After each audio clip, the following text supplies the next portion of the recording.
You've seen it a million times, right? In a hospital room, on a medical show, that clear bag of fluid hanging by the bedside. It's probably one of the most common symbols of modern medicine, but have you ever really stopped and wondered, what is actually in that bag? Well, I could tell you it's almost never just plain water. That clear liquid is a super precisely formulated solution, and choosing the right one, that's a huge medical decision that can literally be the difference between life and death. So today, we're going to pull back the curtain and decode what's really going on inside that IV bag. Okay, so to get our heads around this, you've got to know that basically all intravenous fluids fall into one of two big families, crystalloids and colloids. And trust me, understanding the difference between these two is the absolute key to understanding everything else. First up, we've got the crystalloids. The easiest way to think about these is to imagine tiny little particles like salt or sugar dissolved in water. Now, because these molecules are so small, they don't just stay put in your blood vessels. Nope. They can slip right through the tiny holes in your capillaries and spread out into all the surrounding tissues. It's kind of like pouring water into a leaky hose. It just goes everywhere. Now, on the flip side, you've got colloids. These solutions are packed with big, clunky molecules, things like proteins or starches. And these guys are way too big to escape the blood vessels easily. So instead of leaking out, they act more like little sponges, staying inside the bloodstream and holding onto water, or even pulling more water in from the tissues. And this is where it all clicks into place. This slide really shows that core difference in a nutshell. Crystalloids, they spread out everywhere, in the blood, in the tissues, the whole shebang. Colloids, with those big molecules, they stay put, right inside your blood vessels. And that one simple difference in behavior is what dictates everything about how and when doctors decide to use them. All right, let's dive into the most common type you'll ever see, the crystalloids. These are the true workhorses of fluid therapy. I mean, they're used every single day for pretty much everything, from somebody who's just a bit dehydrated all the way to major trauma resuscitation. So check this out. This table reveals something kind of wild about the most famous crystalloid of them all, normal saline. You'd think normal means, it's just like our blood, right? But look closer. Normal saline has a way higher concentration of chloride than our own plasma does. And that realization that it wasn't actually all that normal is what led to the development of these so-called balanced solutions, which are designed to mimic our own blood much more closely. So what's the big deal with all that extra chloride? Well, it means that while normal saline is an absolute lifesaver, giving huge amounts of it can cause real problems. It can actually make the blood too acidic, and it can cause the blood vessels in the kidneys to tighten up, which might reduce how well they can filter things. This is exactly why, for a lot of situations these days, doctors are reaching for those balanced solutions instead. Now, for a different kind of crystalloid that does this cool little disappearing act in the body, dextrose 5%, which is basically just a 5% glucose solution. Here's the trick. In the bag, it's what we call isotonic, meaning it has about the same concentration as our blood. But as soon as it hits your bloodstream, your cells immediately start gobbling up all that glucose for energy. So what's left behind? Pretty much just free water that spreads everywhere. This makes it awesome for general hydration, but a totally terrible choice if you're trying to raise someone's blood pressure in an emergency.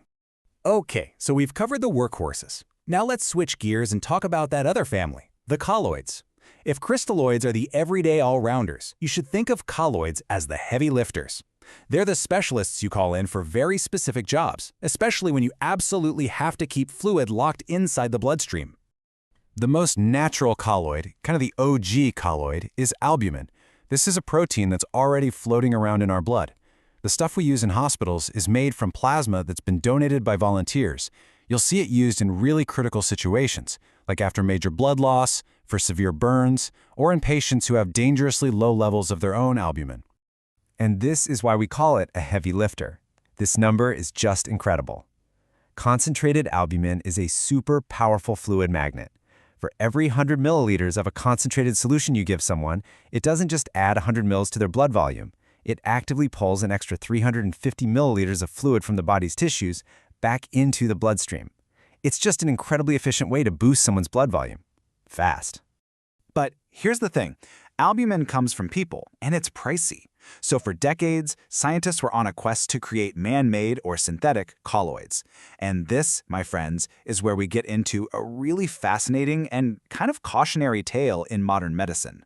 So there were a few different types. You had gelatins, which came from cow collagen, but they carried a nasty risk of severe allergic reactions.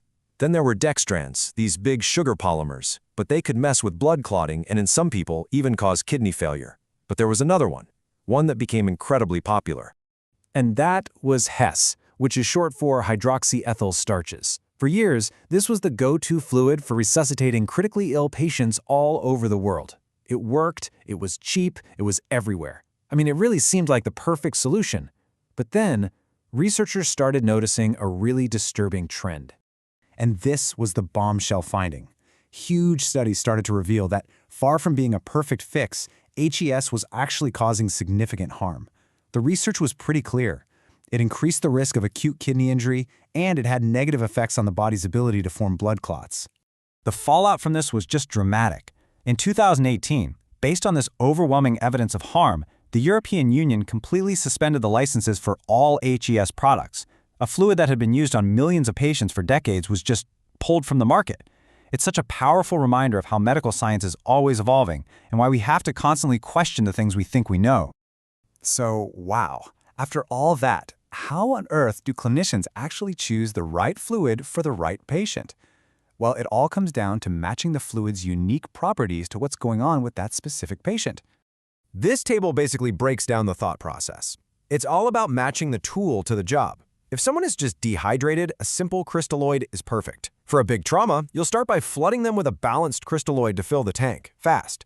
If a patient has dangerously low albumin levels, well, you give them albumin to replace that specific protein. And then you have these very specific situations, like an aspirin overdose, where a special crystalloid, like sodium bicarb, can actually help the kidneys flush the poison out.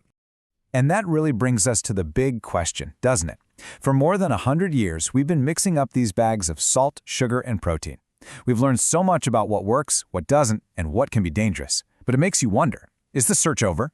Or is the perfect IV fluid, one that's safe, effective, and cheap for every single person in every single situation, still out there, just waiting to be discovered?